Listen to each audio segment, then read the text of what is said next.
Mening ismim Ilnur, familiyam Xoliqulova. Yoshim 22da. Men Jizzax viloyati Zomin tumanida tug'ilib o'sganman.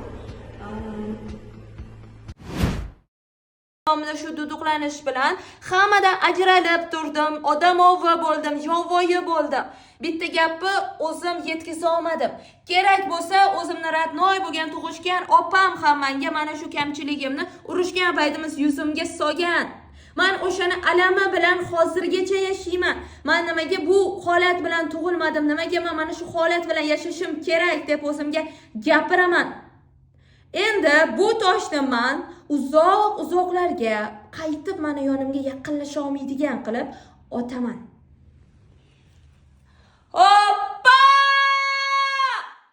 Shu devoringizni yorish uchun bu tosh kerakmi? O'shani his qildiring yaxshilab. Ko'tarasizda shuncha yo'lni bosib kelyapsiz. Shuncha uzoq yo'ldan, shuncha yillik dard bilan kelyapsizmi? Bu yerga keldingizmi? Bu oxirgi eshik. Shuncha dori, lecheniya oldingiz, foydasini ko'rmadingizmi? Endi mana shu yerda yorishga majbursiz.